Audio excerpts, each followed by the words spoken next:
தற்பொழுது பரபரப்பாக தமிழக மக்கள் அனைவராலும் பேசப்பட்டு கொண்டிருக்கும் ஒரே விஷயம் பிக் பாஸில் என்ன நடக்கிறது என்பதுதான். ஒரு சுதந்திரமாக பட்டாம்பூச்சியைப் போல சுற்றித் திரிந்த ஓவியா தற்பொழுது ஒரு சோகமான கூண்டுக்கிளியாக மாறியுள்ளார். இதற்கு காரணம் அவரது காதல்.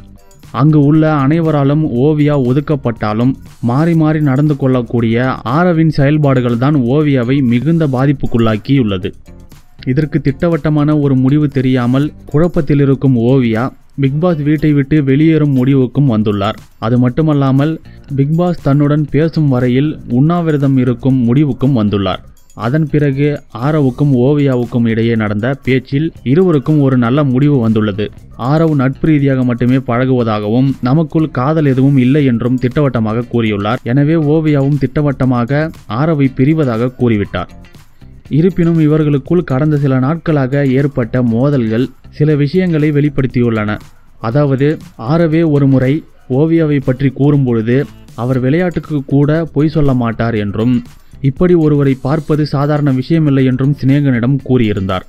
அப்படிப்பட்ட ஓவியா இவர்களுக்குள் நடந்த பிரச்சனையில் எனக்கு ஏன் அப்பொழுது முத்தம் கொடுத்தாய், ஏன் காதலிப்பது போல் என்னுடன் பேசினாய், அப்பொழுது அவையெல்லாம் பொய்யா என்று கேட்டுள்ளார். இதில் எந்தளவு உண்மை உள்ளது என்பது பிக்பாஸுக்கே வெளிச்சம்.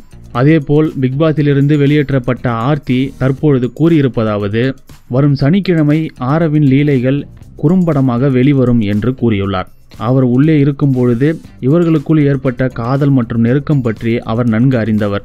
அது மட்டுமல்லாமல் கடந்த சில நாட்களாக ஓவியா ஆரவிடம் நடந்து கொள்ளும் நடவடிக்கைகள் பற்றி சில எதிர்மறையான கருத்துக்களும் வரத்தான் செய்கின்றன.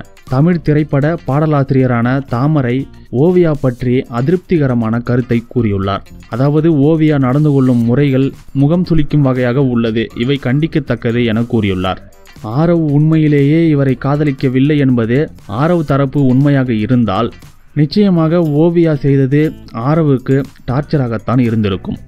ஆனால் எது உண்மை என்பதை வெளிப்படுத்த வேண்டிய கட்டாயம் பிக்பாஸுக்கே உள்ளது. அது நிச்சயம் சனிக்கிழமை அல்லது ஞாயிற்றுக்கிழமையில் வெளிப்படலாம் என எதிர்பார்க்கலாம். இருப்பினும் ஆரவிடமிருந்து ஓவியா விலகுவதாக எடுத்த முடிவு ஓவியாவுக்கு நல்லதாகவே அமையும். இந்த வீடியோ உங்களுக்கு பிடிச்சிருந்தா லைக் பண்ணுங்க, ஷேர் பண்ணுங்க, உங்க கருத்துக்களை கமெண்ட்ல சொல்லுங்க. இந்த மாதிரி சுவாரஸ்யமான வீடியோக்களை உடனே பார்க்க நம்ம சேனலை சப்ஸ்கிரைப் பண்ணுங்க. அப்படியே பக்கத்தில் இருக்கிற பெல் பட்டனையும் கிளிக் பண்ணுங்க.